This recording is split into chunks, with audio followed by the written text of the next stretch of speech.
آپ کے سامنے رکھ رکھی۔ یقیناً ذی الحج کا مہینہ ماہ رمضان کے بعد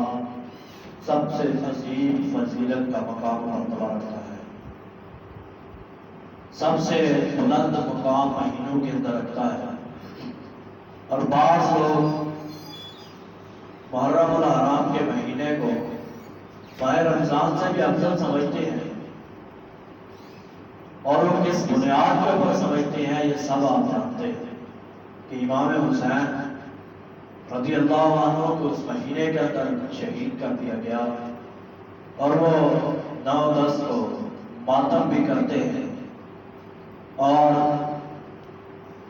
غم و غصہ کا اظہار بھی کرتے ہیں، خود ہی شہید کر کے خود ہی مار کے ان کو بعد میں غم و غصہ کا اظہار کرنا یقیناً انتہائی بدقسمتی ان کی ہے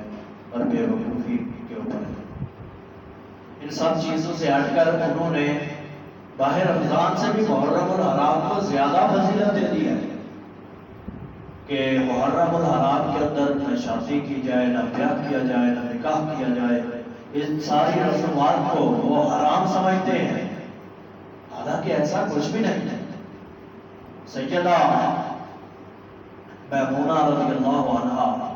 امہات المومنین میں سے ہیں۔ نبی کریم صلی اللہ علیہ وسلم نے سیدہ میمونہ سے ماہ محرم کے اندر شادی کی تھی، نکاح کیا تھا، تو اس مہینے کو نکاح کے لیے ایک مہینہ مؤخر کر دینا یہ شرعی لحاظ سے اس کا شریعت کے اندر کوئی تقاضا موجود نہیں۔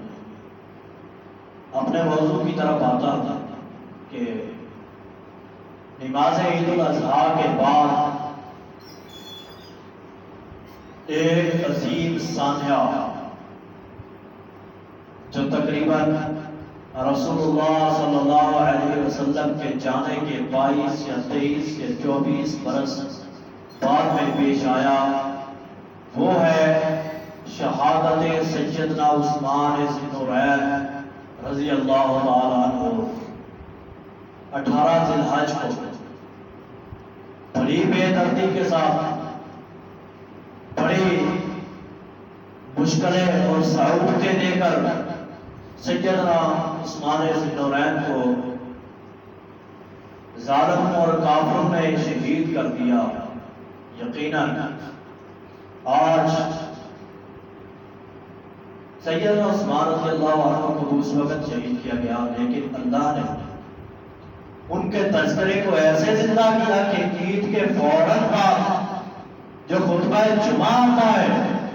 ہر مسلمان اپنے اوپر اس بات کو فرض سمجھتا ہے،